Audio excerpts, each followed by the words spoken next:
Good afternoon, everyone. My name is Ebony, and I just want to say thank you first for coming to my channel again, to subscribing to my page, and also sharing.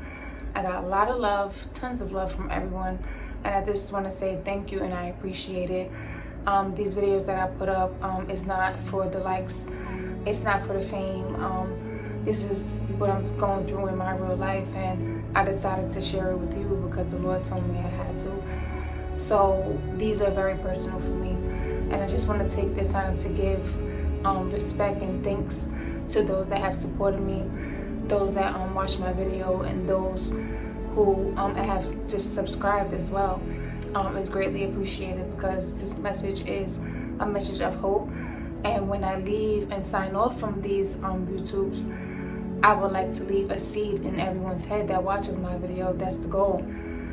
That's why I'm here. So I just want to say thank you first and foremost for that. Secondly, I just want to give thanks to my Heavenly Father, my Lord Jesus Christ, and my heavenly host of angels that surround us in every day. We want to thank you. I want to thank you for allowing me to be here and I have this platform to be able to tell my story. Today we're going to do things a bit different. We are going to delve into the life of Ebony O'Neal. Now, when I say that, I mean I'm going to give you personal account of what I went through, my personal testimony. Many people heard my story, many people know what I've been through, but people don't know the details. People don't know the magnitude of the things that I went through. And to be honest, back and forth, time and time and again, since I was 14 years old. So I just wanted to take this time to just basically give you an account and a timeline of the things that I've been through. And this message is to just basically share with anyone who may be going through this same thing I went through, who have come from out of what I went through, and who may be going into something that I went through. But I just wanted to give a message of hope and let you know that you can do it with the right attitude and the right mindset. Once you have a belief in a higher power, which is our God, and you believe that what He says He will do, and you activate that with His command, things work in the spiritual realm, and that's what has happened to me. And I'm able to be here to give my story and give an account of my life. So basically, my story starts from when I was 14 years old. I was in junior high school, and I began to get a lump in the back of my leg, my right leg, in the back of my knee exactly. And I was probably in like 8th grade, and I knew the bump was there. It was like a little bump. It started out really small, but then it started to get bigger and bigger. I never paid it no mind because as a kid, you don't think, nothing much of it. Until one day, my gym teacher, her name is Miss Ebanks from IS 49. She came up to me and she was like, "What's this on the back of your leg?" And I had gym shorts on at the time, so you could clearly see it, clear as day. She came up to me and she pulled me to the side and she was like, looking at it and everything. She was asking me, did it hurt and everything? And I'm like, yes, sometimes, but I didn't really pay it any mind. She was like, all right, when you go home, go tell your mom. Because I never told my mom, I just thought it was something regular. So I went home and told my mom, and my mom made an appointment with my doctor, and we went to St. Vincent's, Lord Jesus. We went to St. Vincent's, and at the time, we did scans, we did MRIs and everything, and when it came back, the results, probably like 2 weeks later. Now, before I even get to that, a tumor that everyone knows grows very quick. It grows within every 2 weeks. So now by then, it was like a size of like a golf ball. But then by the time I got the appointment and got the results, it was like a size of an orange. So it got fairly big fairly quickly. And that's how cancer usually, turns out. So we go to the appointment, and now this time it's doubled in size. And they get the results, and they said that it was water. They said they couldn't find anything. And these are machines. We talking about MRIs and CT scans, and they came back and said that it was nothing, it was water. So, my mother wasn't satisfied with that answer because she's like, this is something growing. Or my daughter's like, it's not water. We need to do something about this. So we got referred from my doctor that was at Staten Island Hospital, which I don't know, I got sent to St. Vincent's for, but from Staten Island Hospital, they sent me to Manhattan. So when I got to Manhattan, it was called Hospital of Joint Diseases. They did the same scans, same tests, same everything that St. Vincent's had did, and came back 2 weeks later. And I remember this was Thanksgiving of the year I was 14 years old. I can't remember the exact year. I think it was 2004 or 5, if I'm not mistaken. Came back 2 weeks after Thanksgiving, or right before Thanksgiving. Sorry, I had chemo a lot, so these days is long. And it came back that it was cancer. So the doctors wanted to get a second opinion because that's how they operate in the city. Yeah, we're gonna take these results, but we're gonna, send them out again and get a second opinion from another doctor. And it came back within a week that it was cancer. So they didn't tell me that right away. They actually called us in. They called me and my mother in, and at this time I had got to high school because junior high school had ended. So me and my mother, we go in the room because when they call you for something like that, they can't tell you that over the phone. So I'm in 9th grade, I'm having fun, all my friends is there, just starting to get in a group of high school. And we would get to the doctor and they like, well, Ebony has cancer. And my mother was like, she didn't really say nothing at first. She just looked. And then I looked at my mother, and then I looked back at the doctor. And I was like, I got what? And then they was like, you got cancer. And to be honest, I don't know what I probably was thinking at that time. All I know, I wanted to talk to my cousin Day. And I just was like, I don't want to talk to nobody else. I want to talk to Day. Because that was like my brother. That was like my older cousin who was my brother. And me and him was very, very close at that time. And it was like, they were saying that we have to start treatment and stuff right away. Because it was like a 75% chance that they would have to cut my leg off due to the area where it was at. And if it gets any bigger, that's exactly what's going to happen. So you can imagine that a little girl, now I'm at the age 15, you found out you're getting diagnosed with cancer and they may have to cut your leg off. First thing I'm thinking is like, well, I don't want to lose my hair. Like, what little girl that just got to high school want to lose their hair? And it was just like that. I think we got on public transportation that day. And that whole ride home, I was just numb. I didn't even know what to think.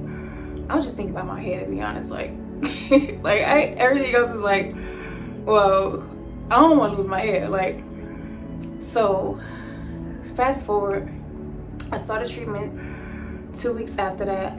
And I was in the hospital for a week. And that was the first time I caught cancer. I was on treatment for a few months here and there. Like, I would have to come in every few weeks to get treatment. And the area where it was at, it was like on the back. It was on the back of my knee. So it was like in the part where it kept like, like where it bended, the part where it bent in the back of your knee. So when I finally I couldn't get surgery because the thing was too big. So once the chemo had shrunk it down, I was able to get surgery. Now my hair did fall out, but what I did, I got right when I probably had got treatment, and then like a month and a half later, I started noticing my hair was like coming out. So I was in the bathroom one day and I just like pulled like the back of my strand and it came out like nothing. And at that time I was like, no, my hair's not gonna be falling out looking crazy. So I do hair. So I called my friend and I was like, I need you to braid my hair up. And she was like, all right, well, I got you. So she came, she braided my hair up. I put tracks in the back of my hair, so the braids was up like this and I had a bridge. And then I had tracks going up in the back. And then when my hair started to fall out more, that's when I started putting a scarf on. I started wearing a scarf. And I was in high school too. So at the time, when I was able to go to school, I was able to get a card that stated I could wear my scarf in school because you can't wear a hat or headwear. So I had a card that said I could wear a scarf in school, and what I did was, girl, I matched every scarf I had with my outfit. Like, you couldn't tell me I wasn't doing nothing. And people that went to school with me in high school know. But I had every outfit with my scarf, and I remember getting through it that year. That was fine. And right before I was about to have my big surgery on my leg, because that was, that was the major one to see if I was gonna have to keep my leg or not. My school, which is Curtis High School, shout out to them. My school, and God bless my guidance counselor, Miss Potter. She worked miracles, like, come to find out, like, from the Potter's house, like, God, she was sent from heaven. So she worked out everything for me. I was able to have, like, free snack store. Even though I left, in the middle of, a semester or a quarter, I was able to still get those credits back. And I remember right before I was going to have surgery, they gave me a surprise party, and I didn't even know nothing about it, but a few of my friends was there, my mother was there, and they looked out. They gave me a lot of stuff. They gave me Tiffany & Company jewelry, money, a Game Boy Advance when it first came out, a portable DVD player when it first came out, Dell laptops when they first released, started getting popping. I had a lot, so they definitely looked out, and it was kind of bittersweet because I didn't know if I would be coming back or not, because I didn't know how the surgery was gonna go, because that's how big it was. And now the tumor doubled in size. It's like a melon now on the back of my leg. I couldn't wear jeans on one. So fast forward, we get through the surgery. The surgery was 16 hours, by the way, and it was a very long time, because they wanted to spare my leg. They definitely wanted to spare my leg, and I'm grateful for that, because now the hospital I was was at NYU, because they specialized in the kind of cancer that I had and everything. So, and I still go there to this day. Like, those are my doctors. I would travel near and far just to be with them, because I have every doctor you could have at that hospital. So we did the surgery, and then I got back on chemo right after that. And in between the time, like, I had cancer 3 times, but in between the time of that first surgery, the cancer got removed, but I couldn't have radiation therapy, which eradicates the whole thing. I couldn't get that yet because the wound wasn't healing fast enough, because it was on my knee part. So I kept bending my knee, and even though I had a brace on, it just was healing so slow. So in between that time, like, if you do surgery and you don't get radiation right away for cancer, it could come back real quick. And it came back in a year, right in the lower spot. So it was like, oh my gosh, like, now I'm definitely gonna lose my leg. But through God's grace, I didn't. It just so happened that after that surgery, now we fast forward a whole year after, I'm thinking I'm good. When we good, we about to have, radiation and stuff like that. But then the other one comes, and it was prolonged now. So it was just like back to back. It was nonstop. Because I caught it at 14, and then that second one was at 16, and now I'm in 10th grade. 6th grade. I was in 10th grade. So we get there, we do the surgery, and it comes back. And it was just like, all right, what now? Like, what? It was like it's like nonstop. Like, what am I gonna do? To be honest with y'all, I didn't think I was gonna live to 20, and that was just the first 2. I didn't think I was gonna live to 20, and I'm 16 at the time, because I had my good days, I had my blessed days, but then I had my bad days, and I've met many people that was at NYU, and they had this thing called Teen Night. For all teenagers that's going through the cancer process, and we all formed like a little family. And just imagine one day y'all going on trips every Friday once a month, right? Y'all going on trips, y'all all fellowshipping together. You form relationships with these people, because they're the only ones who really know what you've been through and what you're going through. And then every time you come to a teen group, you find out one passed away. That was like a hard pill to swallow, and it was just always like, I'm next, because one time it got so bad, and it happened to a person we had least expected. His name was Mikey, rest in peace. And he was mad chill, and we came, and it was just like, Mikey's in the hospital. So we was like, all right, he good, like, because there's some that did fight through it, like me, a couple of people I know. Shout out to Tommy. We still in it.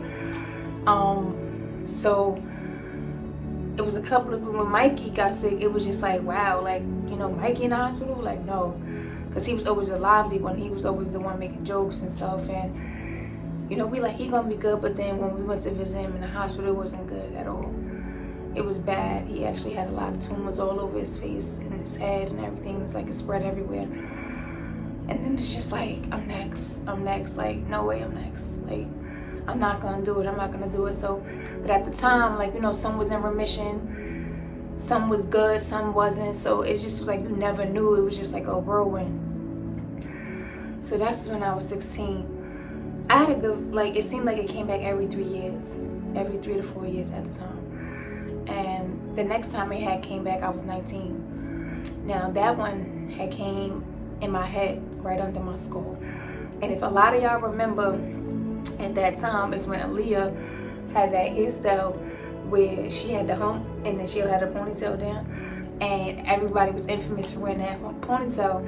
And the way my tumor was growing, it was growing like right in the middle of my head, and to where when it got so big, like I was able to put the, like at the time, thank God for the style, because I was able to have the hump and I had some flat twists going and I had a ponytail, but not knowing people had like stuff in there to get their hump high. I had a tumor there to keep my hump high.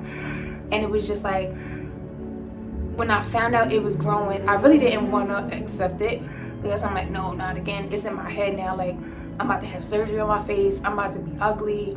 You know, it's going to scar my face up. Like, I'm going to have an ugly scar. It was just like, I was thinking all types of stuff. And it always seemed like my worst fear always came true. Because I said, if I get in my head, it's going to happen. Like, I'm done. If I get it, it's going to happen. But at the time, my hump got so big, it started pressing. The tumor got so big, it started pressing on my ocular nerve. That affected my eyes.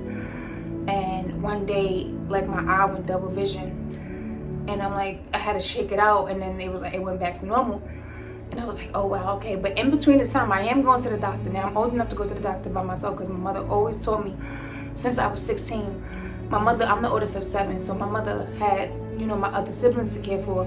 And even though she was with me a lot, she showed me when I was 16, she said, when you turn 17, you're able to come to the doctor by yourself. And I'm going to need you to do that. So I'm teaching you now, which she did. And I'm going to go at that now, like, you know, because, you know, my daughter has sickle cell, and I teach her now, you know, early, because it's going to be sometimes in the future when she get older, she going to have to do it for herself. And she's very aware of that now. So my mother told me, and now I'm teaching my daughter, unfortunately, because she has a life-threatening illness. But we're very healthy. We're thank God, you know, because I met many people in that situation, and they just don't even know where to turn. But I got peace in my heart. I got peace in my mind, because nobody else but God, you know, He has instilled that to me throughout the years, and I've lived with that. So back to the tumor. Okay. So this tumor's growing in my head, right? I'm looking like Aaliyah. But at the time when I was going to the doctor, the insurance that I had, the hospital didn't take it. And in order for you to get out of that insurance, you have to find just cause of why, because once you're locked in, you have to find just cause and a medical cause of why you need to be out. So in between the time I have a hump growing on my head, my eye was going back and forth. It kept going, like, fixing regular, but then it kept going back and forth till double vision. And then it's just like, yo, I'm about to die. Like, I don't know what's going on, but I'm about to die, because this is not going to be in the time frame I need to get surgery. I need chemo and stuff like that. Now, more so of being scared, I was like racing against the clock. So I did that, and it just so happened, through God's grace, I promise you, because I'm thinking about it in hindsight now. Well, I thought about it before, but I'm thinking about it in hindsight, when I did have time to sit and like just realize and reflect on my life. He came through in the nick of time, because around the time that I had surgery, my eyes had got stuck at being blurry. So I was seeing 2 people over here. Like, if you was in front of me, I was seeing you over here and you over here. So I'm seeing 4 people at one time. And I'm like, I'm done. It's chopped cheese. Like, I'm never going back to normal. My eyes is never going back to normal. And I had 20/20 vision, you know, before this. So I'm just like, I'm never going to be able to see again. It's no way. you know, it's gonna damage my eyes. Like, I was just like over it, and I'm 19 at the time, like, you know. So remember I said I didn't think I was gonna live to 20. So I get the surgery right in a nick of time, by the grace of God. And by the time when I woke up from that surgery, before that, I had a 19th birthday party. Now this one was like, I had a house party too. Like, everybody used to be having my house parties, but this one was special because I didn't know, to be honest, like what was gonna happen. It was like bad. It was like I couldn't see, like I couldn't see, but nobody knew that. And all my friends was there, all my peoples was there, and we just had a good time. And it's just like they made me a cake and everything. And then as I'm blowing out my wish was just like, Lord, just please make me well again, just fix me. And I blew the candles out and I just started crying. So everybody just hugged me and stuff like that. And then next week I went in for surgery. I had the surgery, and when I woke up from surgery, I could see bright as day. I could see bright as day again. Nothing was wrong. Nothing was wrong. My face was fine.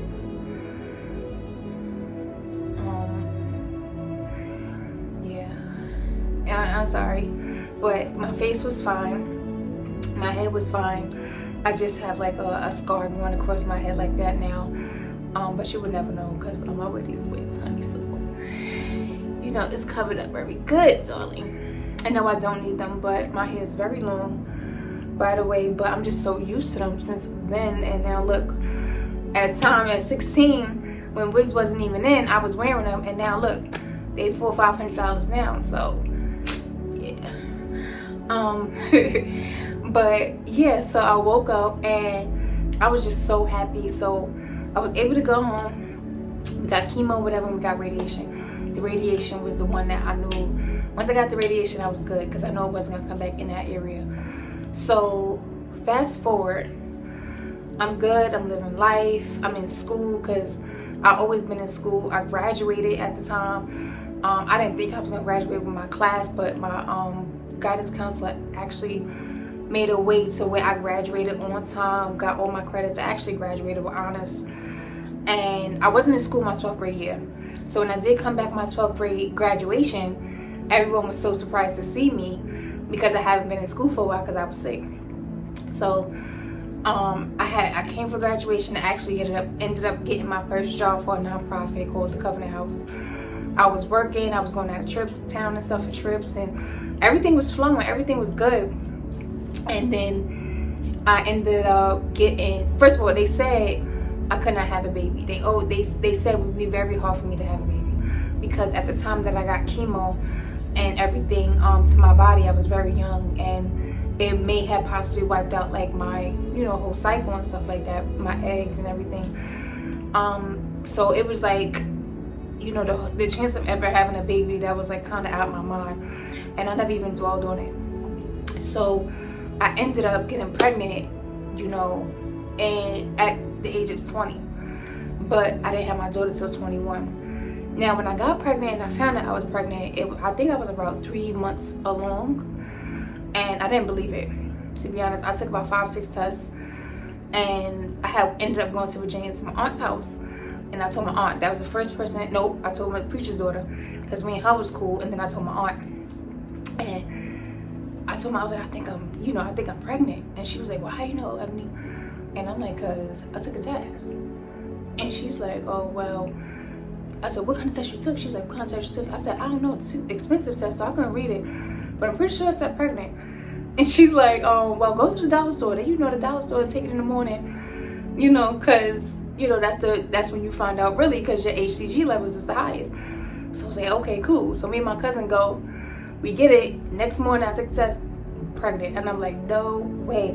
Now I'm scared, I'm freaking out because one, they said I couldn't have a baby, and number two, it's like, can I carry one? Like, you know, like after everything my body had went through, I'm just like, can I even carry a kid? Like, you know, so I just started, you know, going crazy. And I said, when I get back to New York, I'm gonna go to the doctor to confirm it, you know, to make sure I'm able and I'm good. And I wanted to make sure that my oncologist said it was fine, because if not, it was just like, you know, what am I gonna do? Like, and I wasn't trying to get pregnant. It's like, actually my daughter's father had even told me I was pregnant. So it was just like, what? Like, it was like, no, you know, for 3 years, no, nothing. And it ended up that I was. And once my oncologist said, well, it was very rare for you to get pregnant, but once you're pregnant, you will be fine. It was just like a load off my shoulders. So I had my daughter, but before I had my daughter, you know, when you're pregnant, you go to the doctor for your daughter. So you're not going for you, you're not taking care of you, you're taking care of you for your baby. So I wasn't able to get my scans that I had to do yearly.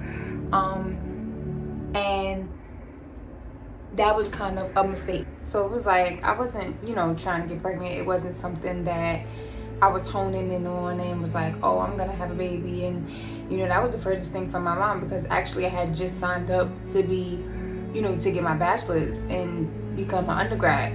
So that was the furthest thing from my mom. But, you know, God has his own plans for me, because he knew what was coming for me. And he had to put that baby in me, because what I was going through, Lord knows if it wasn't for her, I wouldn't be here right now.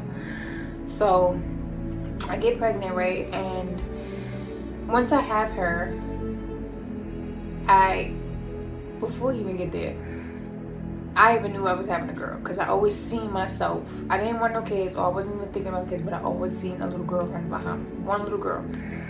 And when I went to the doctor and they asked me, do you know what you having? I said, yeah. And they said, how you know? I said, because I know. And it was like, well, what you think you having? I said, I know I'm having a girl. And then it was like, yeah, it's a girl. And I was like, oh, yeah, okay. And they was like, oh, do you have a name for her? I was like, yeah, of course, already. Regardless of what, if it was a boy or girl, the name was going to be divine. Meaning God with you, or from God, you know. So it was always going to be something with a meaning. So long story short, I had her, and she was strictly breastfed, right? So I realized once I had her, and I'm walking upstairs into my room, because I'm still at my mother's house at the time. I'm walking in my room, and I'm realizing I'm still short of breath, right? So I'm not pregnant anymore, so I don't got this big baby in me. But as soon as I get upstairs, or as soon as I come downstairs, I'm breathing like I just ran a marathon, and I knew something was wrong. And that was like kind of one of my worst fears, is getting in there. First of all, one of the fears was getting in my head, and the next one was getting in my lungs, because I said, once you get in your lung, you're done. There's no way. There's millions of people that don't come out from cancer in their lungs. So I didn't even want to think about that. But as time went on, it got worse. So my daughter was strictly breastfed, and at the time I was a new mom, so I didn't think like to, you know, pump or nothing like that. The milk, she just, you know, strictly breastfed. And I go to Virginia, because I go and visit my family again. I go to Virginia, and I actually see my grandmother that time, and I had this cough. Now the cough was getting more pronounced, and it was a dry cough. It wasn't even like a wet cough. So you know the difference between coughs, if you know you've been around. And I went to my grandmother's house, and she had asked me, she said, how long you had that cough?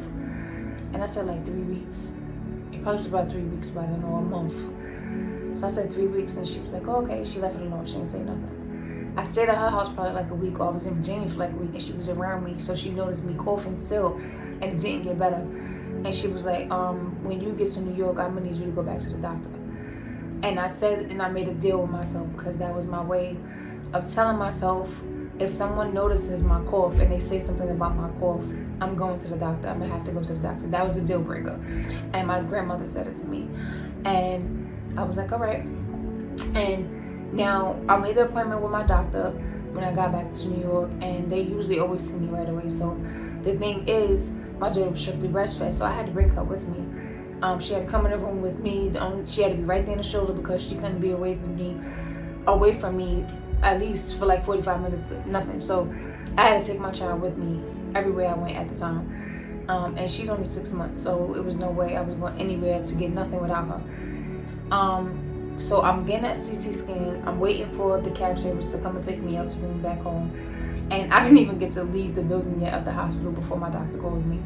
And she's like, Ebony, and I'm like, yeah. She said, where are you? And I'm like, well, I'm waiting for the car to go back home. You know, what's going on? She was like, you need to get to the emergency room now. You know, your x-rays came up and your scans came up. They're supposed to be all black, but they came out white, all white, meaning there's disease in there. So I'm not even registered what she said. All she said was, you need to go to the emergency room now. I'm thinking my daughter can't eat. That's the only thought that came through my mind. That's the only thing I heard. I didn't hear nothing about both of my lungs, nothing. She just said, you need to get to the emergency room. I'm like, well, I can't go to the emergency room because my daughter's not going to be able to eat. Point blank, period. Like, and so I said to her, I said, okay, but I have to get home, to, let my mom know and get my daughter settled. She didn't even want to get off the phone with me.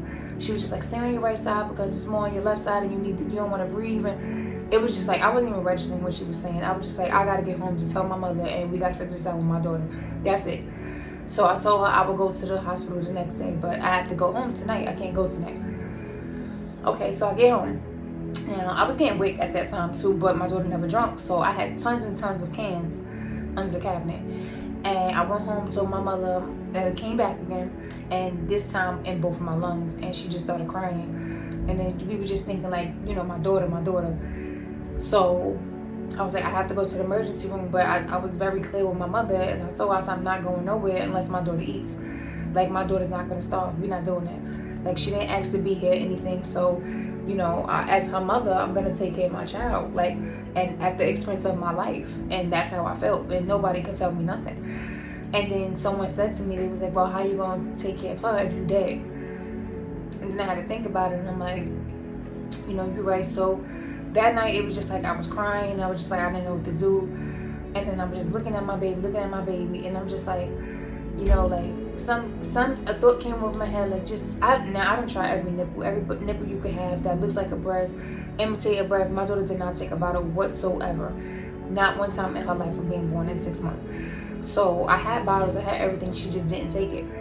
So I gave her a bath that night. Sometimes I give her a bath and let her get a little hungry, so when you want to feed her, she's gonna eat. Like, she has no choice but to eat. So I was like, I was just like, I ain't gonna do that. But I gave her a bath, and I was playing around with her, and then it was like that cry for the food. You as a mother, they cry. So the cry came. I used the formula, because at the time I didn't breastfeed. I didn't have a breast pump. So I used the formula. I warmed it up, and I just laid my baby on the bed, and then I looked at her, and I just prayed over her. I just prayed over her, like, please just take this bottle, because Lord knows if you don't take this bottle, I ain't going nowhere, and it's over for that. Like, I prayed over her, and when I finished, I gave her the bottle, and she took that bottle and never been on my breast ever again. And she drank it like she wanted it for years, and I just cried and I cried and I cried, because my daughter never took a bottle, never once had one. She was not fit for nothing with a bottle ever in her life. And she knew that if I didn't get to this hospital, I would not be here, and mommy would not make it. So I guess, I don't know what it was, but God put it in her spirit, like, Devon, take this bottle so your mother could go do what she gotta do. And I screamed, and I called my mother, and my mother started crying, and she was like, you gotta go, she good. So that next morning, I get a call to the city. I'm in the hospital, they're doing all types of tests, now I'm doing scans. And then that same week, I was on chemo, and I had one of the best doctors at that hospital at the time, and he was the director of oncology. Now I'm an older adult now, so I'm not in pediatrics no more. And he came up to me when I was in that hospital room, and he was like, oh, got a lot of disease in your lung, huh? And I'm like, yeah, what we gonna do about this, like, And he was just like, well, you ready to fight? And I'm like, I have to, like. And he was like, it's gonna be hard. I ain't gonna lie to you, it's gonna be hard because you got a lot, and it's in both your lungs. The smart thing he didn't do, he didn't show me them scans before I started that treatment. That was the best thing that man could have did, because if I would have seen them scans before I started that treatment, I probably would have never even started, because I wouldn't have believed it worked. I'm gonna just put that right on the table right now. So I was on treatment for 1.5 years, and I think midway in between it, like, I was on it like a 9-to-5 job, 8 hours a day. That's how bad it was in my lungs, like, to the point where it was just like I'm going like every day a day. I'm getting weak. And then they build me back up. They give me all the potassium and stuff to build me back up, so I'm strong like Superman again, just to crash me back down 2 weeks later. Like, and I did that for 1.5 years. Like, that was like crazy. And midway, I was just like, I don't want to do this no more. Like, that's how I felt. I was like, I don't want to do this no more. And when my doctor came in my room, he said to me, like, what you mean you don't want to do it? And I'm like, I'm tired. Like, I felt like I was like literally to the ground. I didn't have nothing in me. And he was like, don't you got like a 8-month-old daughter at home that you need to go home to? And I just looked at him like, come on, don't do that to me. Then he was just like, all right, like, treatment tomorrow, see you tomorrow. And just walked out my room. And I knew, like, I was like, I have to fight, like, because who gonna take care of my daughter? Like, nobody gonna take care of your kid the way you gonna take care of them. And that's my only daughter. She ain't asked to be here.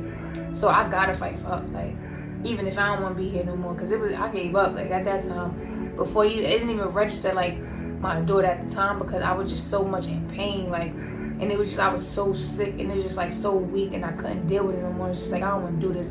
I'm better off dead, to be honest with you. And when he came in there and just threw my daughter in my face like that, it was just like, you got to, you ain't got no choice. I'm like, so that was that. Once I got over it, and I was able to get the surgery, like, I had to get double lobectomy and radiation to my chest.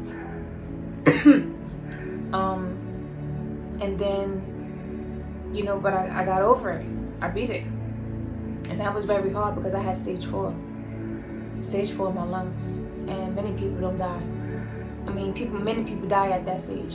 People don't even get to that stage, let alone get past that stage and still live years later. And I was diagnosed at, 14? And I'm 32 now. And I've been good for 8 years, and I'm going to be great for the next 50. Because God said I made it. I went through my suffering. I went through my trial phase, and I stayed faithful. Even when I didn't know he was there all the time, I always believed in my head, like, I'm getting out of this hospital. I'm not staying here. It's clipped for this. Like, I'm not staying in this hospital. And I left every time. And there's many people that I've been in there with that did not do that. And it was only through him, because I had that willpower and that positive mindset. Like, I gotta get home. I have to get home. Those from the age of 14, and every time I had it after that, and I made it home. And the last one recently that I went through, I just went when everybody was going through COVID, and COVID first just hit. I started having like a respiratory issue, and I'm thinking it's from the cancer and stuff like that or whatever. But when I went to the doctor, I started getting a cough. They checked for the cancer. It wasn't cancer. And I went to get a bronchoscopy. I went to get, like, you know, a camera in my chest to see what was going on, because I had a cough and it wouldn't go away. And they couldn't find what was wrong, so they would just sent me home. And I was like, whatever, it's gonna get better. And it just so happened COVID hit at that time, around after that, way after that, like a year after that. But at the time when COVID hit, I actually developed like a worse cough. I started getting short of breath and everything.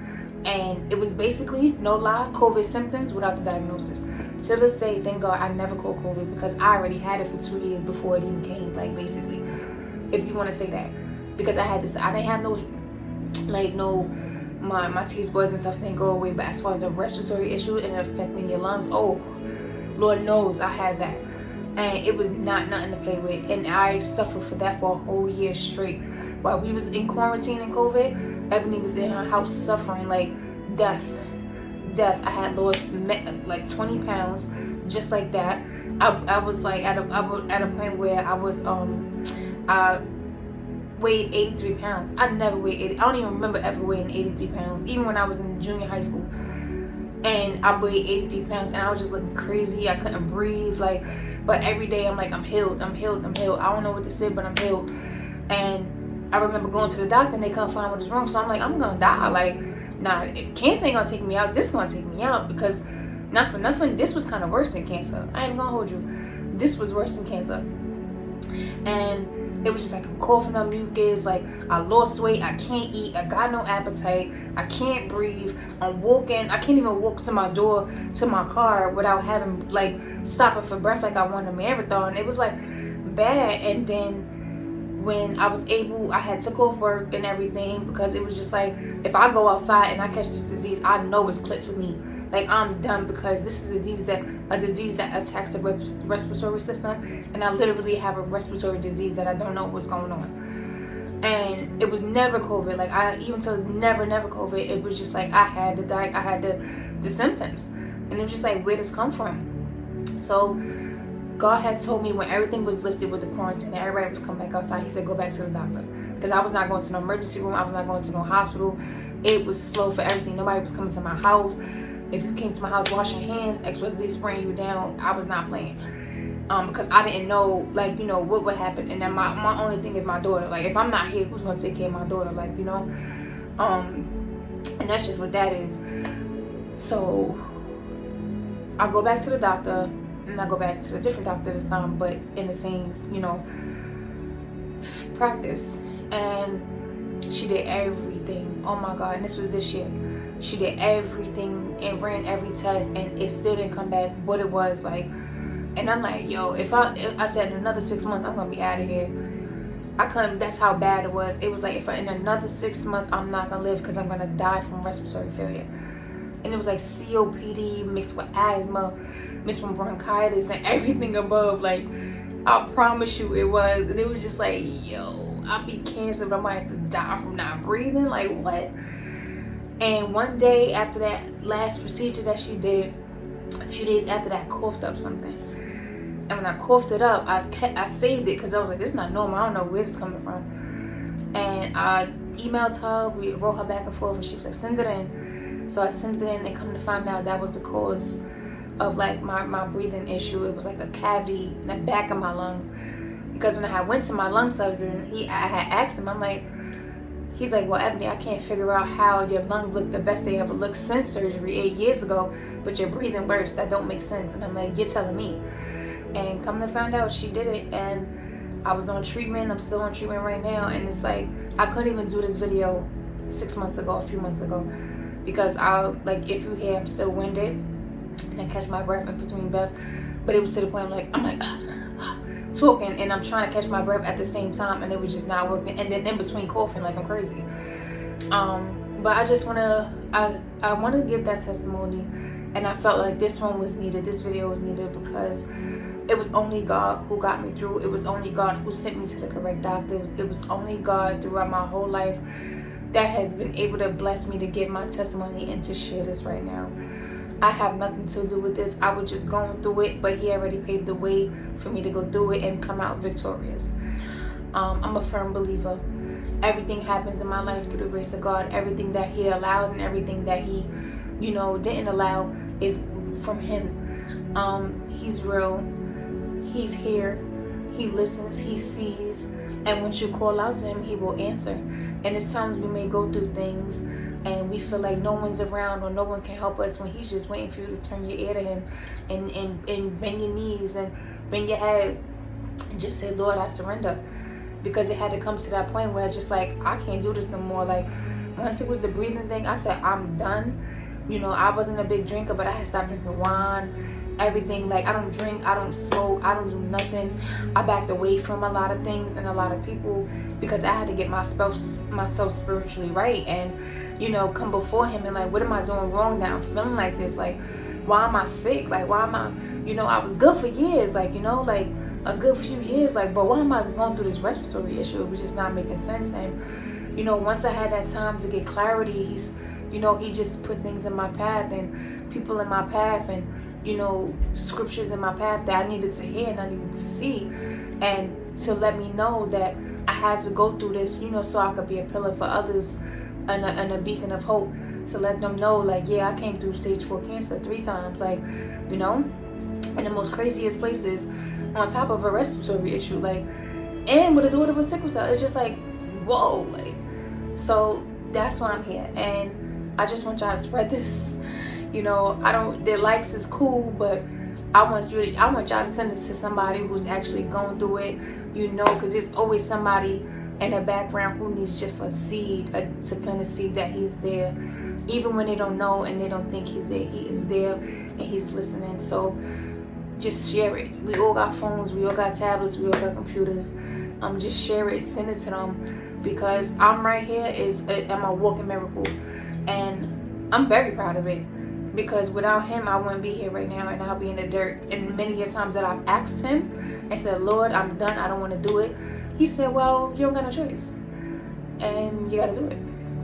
And I'm thank God for that, because what I thought I wanted and what I thought I needed was to just get rid of it and be done. He had so much better for me, and, you know, to be honest, I wouldn't trade it for the world. I would have, done things a little different back then. But, as far as me going through what I had to go through to share this with you, this is the reward right here. This is the reward of me being able to give this to you and spread this hope, to help others to get through what they're going through and to bring them closer to God and trust in Him and His abilities. So I don't want to drag this on anymore. I just wanted to give y'all this great testimony. There's just more to come. Please subscribe to my channel, share and like, and be blessed. In Jesus' name. Bye.